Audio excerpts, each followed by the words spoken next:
1923년 9월 1일 일본 간토 지역을 강타한 규모 7.9의 대지진은 인류 역사상 가장 파괴적인 자연재해 중 하나로 기록되었습니다. 이 지진은 도쿄와 요코하마를 포함한 간토 지방을 초토화시켰고 불과 몇 시간 만에 수만 명의 사상자를 낳았습니다. 그러나 이 대재앙은 단순한 자연재해로 끝나지 않았습니다. 일본 사회는 극도로 불안정해졌고 그 혼란 속에서 정부와 사회가 보여준 극단적 민족주의와 인종차별은 더욱 큰 비극을 낳았습니다. 일본의 조선인 간토 대학살은 차마 말로 표현하기 힘들 만큼 잔인했으며 인류 역사의 유래를 찾기 어려운 잔혹한 제노사이드였습니다. 일본 정부는 현재까지도 이 역사를 은폐하려고 하고 있죠.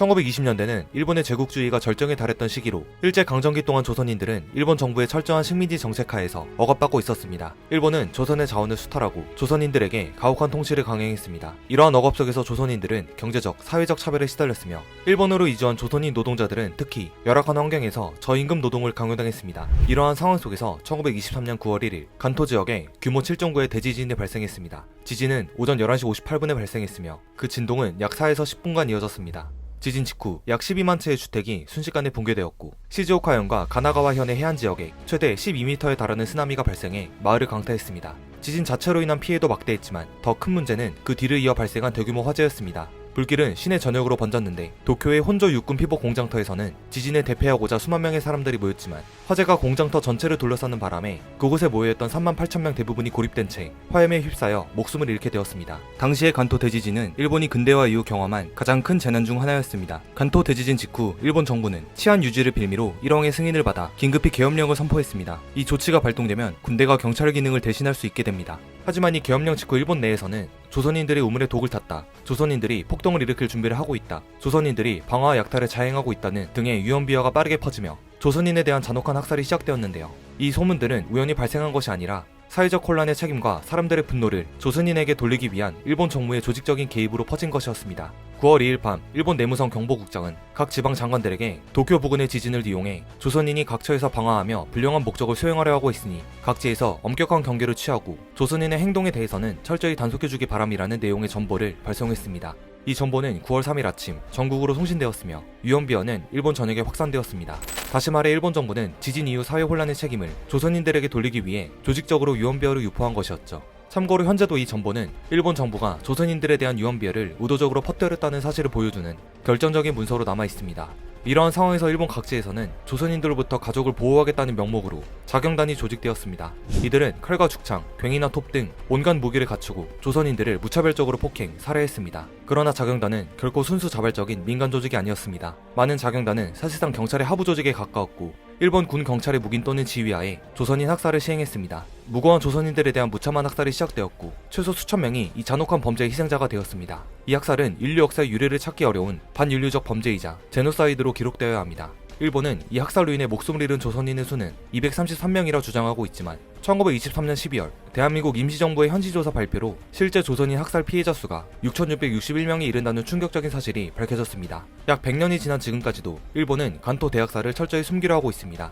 이 사건은 일본 국민에게는 물론 국제적으로도 잘 알려지지 않았는데요. 그렇다면 어떻게 이 끔찍한 사건이 일본의 의도대로 오랫동안 가려질 수 있었을까요? 가장 큰 이유는 일본 정부의 조직적인 은폐 노력에 있습니다. 사건 직후부터 일본 정부는 이 학살이 일어났다는 사실을 인정하지 않으려 했습니다. 당시 학살에 대한 공식적인 조사는 거의 이루어지지 않았으며 사건 관련 기록은 체계적으로 파기되거나 은폐되었습니다. 전후 일본이 미국과의 관계를 통해 국제사회에 재진입하면서 과거의 잘못을 인정하고 책임을 짓는 대신 경제적 부흥과 안정에 집중했습니다. 이는 일본 정부가 전쟁 중 저지른 여러 범죄뿐만 아니라 간토 대학살과 같은 사건들에 대해서도 침묵을 지키도록 만들었습니다. 역사 교과서에서 이 사건에 대한 언급이 거의 없었고 일본 대중도 이에 대해 거의 알지 못하게 되었습니다. 일본 내에서 강력한 민족주의와 역사 수정주의도 간토 대학살의 진상을 은폐하는 데 중요한 역할을 했습니다. 일본 내 일부 극우 세력은 일본의 과거를 미화하고 전쟁 범죄나 간토 대학살과 같은 사건들을 축소하거나 부정해왔습니다. 이들은 일본이 침략자가 아니라 피해자라는 서사를 강조하며 역사적 사실을 왜곡하고 조작하는 데 주력했습니다.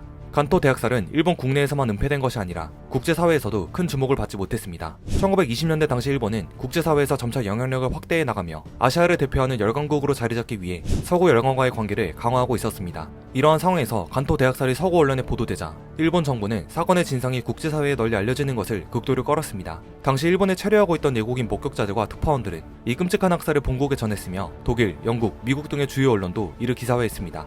그러나 일본 정부는 이러한 보도가 국제적인 비난을 초래할 것을 우려하여 즉각적으로 대응했는데 각국 대사관을 통해 외국 언론사와 정부에 항의하며 보도의 신뢰성을 문제 삼고 사건의 규모와 본질을 축소하려는 외교적 로비를 강력히 전개했습니다. 이 과정에서 일본 정부는 서구 국가들과의 외교 관계를 활용해 간토 대학살이 국제사회에서 큰 이슈로 부상하는 것을 억제하려 했습니다. 한 가지 일화로 간토 대학살 당시 일본에 체류하던 외국인 중 한 명인 톰킨슨 목사는 학살의 잔혹성을 목격하고 이를 미국에 알리기 위해 고발 편지를 썼습니다. 그러나 이 편지는 미국 정부에 의해 기밀로 분류되었고 일본과의 외교 관계를 고려하여 공개되지 않았습니다. 일본 내 언론사들 또한 일본 군과 경찰의 엄격한 검열을 받아 조선인 학살에 대한 내용을 보도할 수 없도록 통제되었습니다. 결국 간토 대학살은 국제적으로 큰 주목을 받지 못하게 되었고 일본의 잔혹한 행위는 오랜 시간 동안 은폐되었습니다. 그러나 일본 정부의 은폐 시도에도 불구하고 학살의 증거는 여전히 명백하게 남아있습니다. 여러 외국인 목격자들의 증언과 서구 언론에 남겨진 기록들로 인해 이 사건은 완전히 감출 수 없었고 결국 일본 정부가 자행한 잔인한 학살은 부인할 수 없는 역사적 사실로 남게 되었습니다. 한편 일본 내에서도 간토 대학살의 진실을 밝히고 이를 반성하려는 움직임은 존재해왔습니다. 학자, 기자, 활동가 중 일부는 이 사건을 연구하고 기록하며 일본 사회가 이 사건을 기억하고 반성할 수 있도록 노력해왔습니다. 이들은 자국의 부끄러운 과거를 직시하고 이를 통해 더 나은 미래를 만들어야 한다고 주장하고 있습니다. 일부 일본인 역사학자들은 간토 대학살과 관련된 자료를 발굴하고 이를 학계에 발표해왔는데요. 예를 들어 일본 방위성 방위연구소에서 촬영된 개헌군 15연대가 조선인을 총살한 군대 보고서 자료, 도쿄 공문서관에서 발견된 관동 계엄사령부 선고 제5권에 잘려진 제11장, 후지오카 역사관에서 찾아낸 자경단의 변호사 비용을 마을에서 낸 영수증 등은 일본 정부의 군경 조직이 직접 주도적으로 또는 자경단을 사주해서 학살을 수행했다는 명백한 증거로 남아있습니다. 이처럼 간토 대학살은 일본 정부와 군대의 계획된 범죄였으며 100년 동안 은폐되어 온 이 진실은 이제야 세상에 드러나고 있습니다. 간토 대학살은 일본의 민족주의와 인종차별이 극단적으로 표출된 참혹한 사건입니다. 당시의 지진과 같은 재난 상황은 그 사회의 가장 어두운 면모를 드러내는 계기가 되었으며 일본 사회는 조선인들을 희생양으로 삼아 그 불안과 공포를 해소하려 했습니다. 하지만 이 사건은 단순한 민간의 자발적 폭력이 아니었으며 국가 주도하에 계획되고 실행된 범죄였습니다. 100年これが最後ですよ。もうこの機会を逃すともう永遠にできませんよ。どうですか、大臣自分の言葉で調べてください。繰り返しになりますけれども、政府内で事実関係を把握することができる記憶が見当たらなかったということでございまして、さらなる調査ということは考えていないところであります。 일본 정부는 100년이 지난 지금까지도 이 진실을 은폐하고 부정해왔습니다. 그러나 이제는 이 역사적 진실이 밝혀져야 할 때입니다. 간토 대학살의 진실을 직시하고 이를 통해 일본 정부가 그간의 부정과 은폐를 멈추고 진상규명에 협조해야 하며 진심 어린 사과와 배상이 뒤따라야 합니다. 이 사건은 단순한 과거의 비극이 아니라 오늘날에도 큰 의미를 지니는 중요한 역사적 교훈으로 남아야 합니다. 독일의 홀로코스트처럼 간토 대학살 또한 세계의 역사 속에서 계속 기억되고 더 이상 은폐되지 않도록 하는 것이 중요하죠. 역사를 숨기려는 시도는 결국 또 다른 비극을 낳을 뿐이며 과거의 잘못을 직시하고 반성하는 것이야말로 진정한 의미의 평화와 정의를 실현하는 길이라 생각됩니다. 이 영상은 영화 1923 간토 대학살을 바탕으로 제작되었습니다. 이 다큐멘터리 영화는 1923년 간토 대지진 직후 조선인을 대상으로 벌어진 잔혹한 학살을 101년 동안 부정해온 일본의 역사를 되짚습니다. 1923 간토 대학살은 일본의 부정과 은폐를 넘어 진실을 밝히려는 강력한 목소리를 담고 있습니다. 영상에서 설명한 내용 이외에도 다큐멘터리를 통해 처음 공개하는 서구인들의 증언과 신문보도, 각 해외 대사관과 영사관의 기록물, 선교단체 등에 의한 기록 등이 낱낱이 고발되며 진상규명을 촉구하는 목소리를 내고 있습니다. 무엇보다 간토 대학살의 희생자들이 남긴 상흔과 진실을 재조명하며 단순한 과거의 기록이 아니라 현재와 미래를 위해 우리가 반드시 기억해야 할 비극의 역사를 담고 있습니다. 영화 1923 간토 대학살을 통해 과거를 되짚고 앞으로 나아갈 방향을 함께 고민하는 계기가 되길 바라봅니다.